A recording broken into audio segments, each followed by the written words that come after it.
الحديث على الشان مشاركة المنتخب المغربي من عدمها في المسابقة آخر استعدادات الجزائر والبنية التحتية اللي تم رصدها للإفريقيا للمحليين. متى هو الشان كأس إفريقيا للمحليين اللي تنطلق نهار 13 جان في مباراة افتتاحية تجمع منتخب الجزائر بمنتخب ليبيا. الشان المباراة الافتتاحية تنطلق في ملعب براقي، ملعب نيلسون مانديلا، النسخة السابعة من الشان، المسابقة اللي يستعرف بها الفيفا. طبعا حفل افتتاح كابتن باش يحضروا جاني انفانتينو بالاضافه طبعا لرئيس الكاف موتسيبي. مجموعات الشان بسرعه: المجموعه الاولى الجزائر، ليبيا، اثيوبيا، الموزمبيق. المجموعه الثانيه الكونغو الديمقراطيه، اوغندا، الكوت ديفوار والسنغال. المجموعه الثالثه مغرب، السودان، مدغشقر، غانا. المجموعه الرابعه مالي، انغولا، موريتانيا. والمجموعه الخامسه كاميرون، كونغو، النيجر. 1026 صحفي طلبوا بطاقات الاعتماد، عملوا مطالب ليزاكريديتاسيون باش يغطيوا المسابقه هذه. الشان تاخذ اهميه وبعد اخر.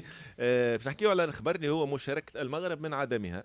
محمد، منتخب المغرب والجامعه الملكيه المغربيه طلبت انه يتم فتح المجال الجوي لرحله مباشره من الرباط لقسنطينه مباشره. الى حد الان ما فما حتى رد، معناها المغرب توجهت للكاف، ما توجهتش للدولة الجزائرية. هذه حسب علمي أنا، معناها ما تعرف العلاقات معقدة سياسيا بين المغرب والجزائر. دونك إلى حد الآن ما عندناش خبر اسكو المنتخب المغربي حامل اللقب ينجم يشارك ولا ينجم يغيب على الشان.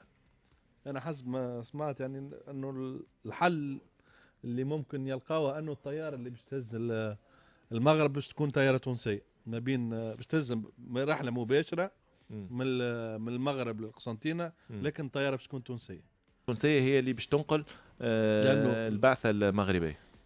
كما قلت الامور السياسيه معقده، وفما انترديكسيون بالنسبه للمجال الجوي الجزائري انه تدخل طياره مغربيه. باهي كابتن، شو رايك في الموضوع؟ والله شو رايي، يعني وصلنا لهذا المستوى، معناها فما امور سياسه ما نحبش ندخلوا فيها سياسه معناها خلينا نقولوا سوء تفاهم تاريخي وعميق كبير، ما نقولش كلمه اخرى. ان شاء الله يلقاو له حل وربي يهدي الجميع. معناها زوز كنا خيان، معناها يلزم طياره نوتر، معناها باش تهز. سي ان مويان، سي اون سوليسيون بليتو. فوالا. مرحبا بك، سعداء جدا بحضورك معنا استاذ. طبعا الحديث على الشان كأس افريقيا للمحليين، مشاركة المغرب من عدمها في المسابقة. ما اخر تطورات فيما يخص قرار الجامعة الملكية المغربية؟ ولو انه زميلي محمد سلامة لهنا قال انه ممكن طائرة تونسية تنقل البعثة المغربية للجزائر. هو يعني كما لاحظ الجميع بأنه السيد فوزي القجع رئيس الجامعة الملكية المغربية لكرة القدم وعضو في الفيفا وعضو في الاتحاد الإفريقي كان كلامه واضحا: نحن نريد رحلة مباشرة من الرباط إلى قسنطينة عبر الخطوط الملكية المغربية، وإذا لم يتوفر هذا الشرط فإن المنتخب المغربي مع الأسف لن يكون مشاركا ضمن فعاليات هذه النسخة، وأن الاتحاد الإفريقي يعني لم يتم توجيه رسالة إلى الجزائر بل إلى الاتحاد الإفريقي لكرة القدم، لأن الأمور معقدة سياسيا. إذا ما فماش خلينا نقولوا حديث مباشر بين المغرب والجزائر. هو كانت فيه يعني تجارب، أنا لا زلت أبحث على أن كانت هناك صراعات بين دول، فيما صراعات سياسية وحتى في مجال الحرب، ولكن كان يعني استثنائيا يتم الترخيص لأن هذه كرة القدم يعني ولن تشكل أي خطر يهدد أمن وسلامة الجزائر إذا حطت طائرة من الخطوط الملكية المغربية في قسنطينة. ما الذي سيقع؟ لا ولا شيء.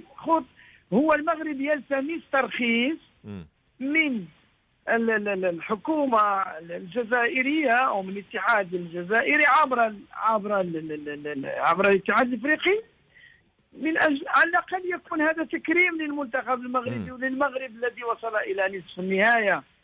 على الأقل يكون هناك لمسة حنان أو لمسة الصداقة أو لمسة جار لجاره، ولكن أن يتم يعني رئيس الاتحاد يوم مسؤول على الشان في الجزائر يصرح في الصحافة بأن سبق للوزير الخارجية أن أتى عبر طائرة أخرى وسبق المنتخب المغربي كذا.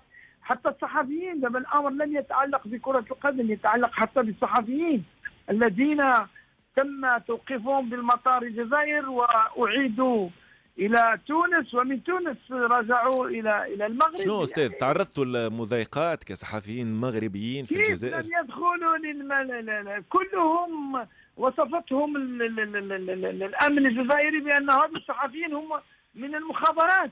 وقتاش يعني هذا يا أستاذ؟ هذا في كأس بطولة البحر الأبيض المتوسط وهران التي احتضنتها وهران. كنا ضيوف صحفيين كلهم جلسوا حوالي 4 أيام في تونس العاصمة التي استضافتهم بتلك الحفاوة التي نعرفها دائما في التونسيين. ومن تونس عادوا، ما لم يدخلوا للجزائر، فقط بقوا في المطار يوم كامل، وتدخلت اللجنة الوطنية الأولمبية المغربية وأعادتهم إلى المغرب. وبالتالي منتخب مغربي، منتخبات رياضية كثيرة شاركت بدون إعلام مغربي. يعني مع الأسف المغرب سيتشبث على ما أعتقد، كما قال الأقجع، وأنتم تعرفون بأن فوزي الأقجع ليس فقط هو يعني في صورة عدم سماح السلطات الجزائرية بدخول الناقلة المغربية للمجال الجوي الجزائري، فإن المنتخب المغربي لن يشارك في الشأن. أستاذ، المغرب ونصف نهائي المونديال، منتخب أسود الأطلس ومساهمة أكاديمية محمد السادس في المنتخب الأول، ماذا يميز أكاديمية محمد السادس، خاصة وأنه في الفترة الأخيرة فازت بدورة مهمة أكاديمية محمد السادس، حتى مدرب المنتخب السابق فاهيدا ليلوزيتش قال أن أكاديمية محمد السادس أفضل من كلير فونتين في فرنسا. هذا لم يقله فقط، لم يقله وحيد، قاله كذلك رئيس الفيفا الإيطالي الذي زار المركز وحضر فيه، وقال بأن هذا يعني هذا ليس مركز، هذا تحفة عالمية في مجال تكوين وتفريخ الرياضيين، وفي مجال دعم الرياضيين، وفي مجال اكتشاف قدرات أفضل اللاعبين على المستوى الوطني. فلذلك نحن نقول بأنه، وأنت قد أعدتنا أستاذ أيمن، أعدتنا اليوم إلى قطر وإلى سوق وقف وإلى ما حققه المغرب في قطر.